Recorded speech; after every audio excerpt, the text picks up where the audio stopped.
decision fatigue. There comes a certain point when you're just overwhelmed, you're overloaded, you need to unplug, you need to sleep or recharge. You can recharge somewhat with a 20-minute nap. Anything over that really resets your biological clock. If you want to check out more of that stuff, there's Matthew Walker. A lot of the principles that we apply in this course are derived from him. He goes into much more detail. We're just trying to give you a very broad outline to kind of apply these things in your life right now so that we could affect change immediately. A lot of people, they feel very strange. They feel uncomfortable sharing their solutions, their thoughts, their problems. They're afraid to take that risk because it might risk their social image. We want to stress upon you that we're not bulletproof. There is no magical bullet anywhere that's just going to solve all of our problems. It's the perfect system. So choosing empowered agency is really an ongoing conversation that we apply to living documents and living situations and living beings that change on a whim. Things as we know it might change overnight, and we really got to put ourselves into a situation where we could remain in a sound state of mind, remain in a sound emotional state so that we could properly move forward.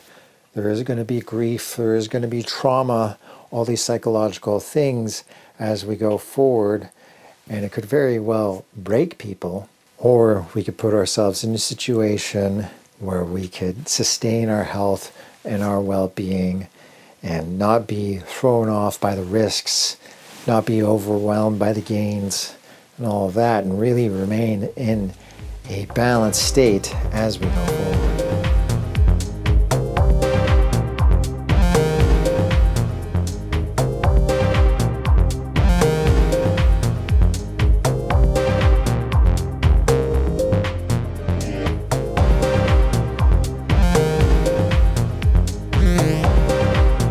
Alrighty, so this section of the course is the Sleep, Fitness, and Nutrition Matrix.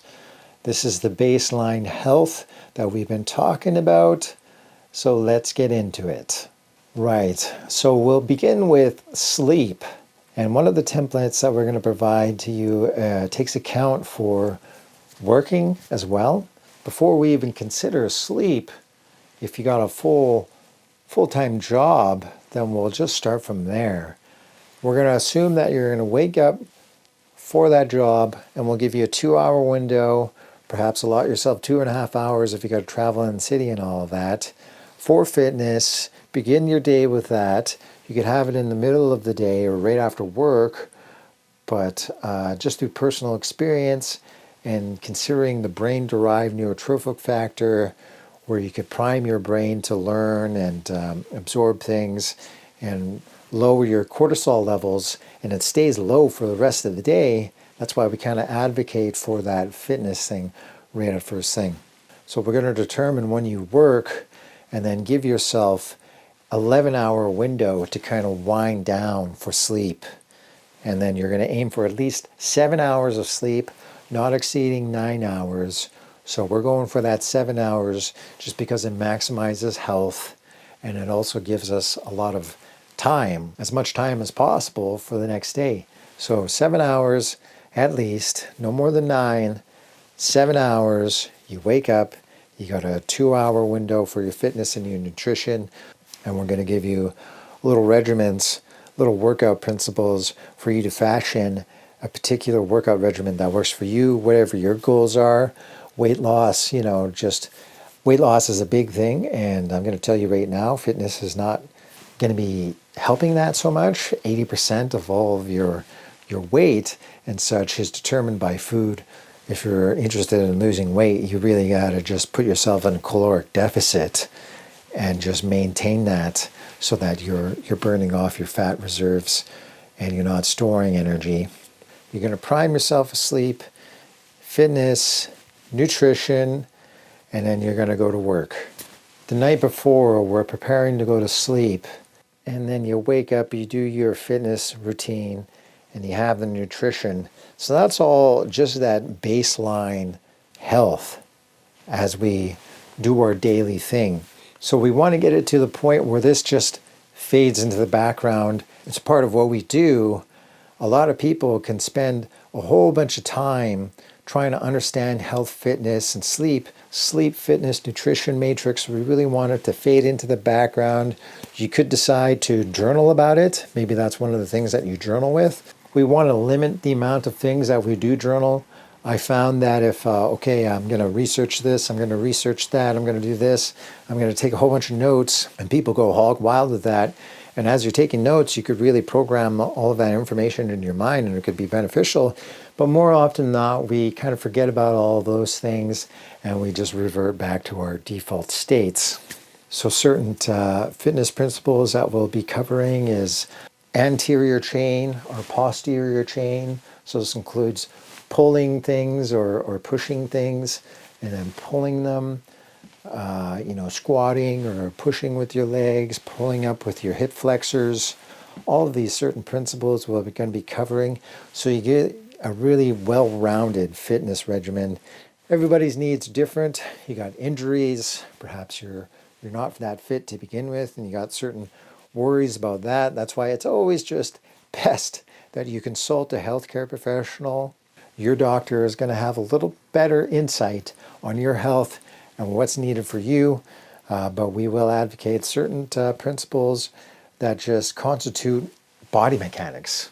There's a certain leverage and a certain mechanics to pushing things as there is pulling things, and we could take advantage of that so that when we get from point A to point B, we're not hurting ourselves, and we could just get around with little to no problems. As you're developing more muscles, metabolically, if you have a lot of muscles, you're burning energy just sitting there, even at rest. So you're going to have to feed those muscles with protein, macronutrients, micronutrients, protein, and then, fruits and veggies. We're not going to advocate too much sugary things or wheat products. Basically, protein is one of the central foundations of the nutrition aspect of that, the Mediterranean diet. So the Mediterranean diet is one of the better choices out there, and it's largely fashioning what we're doing.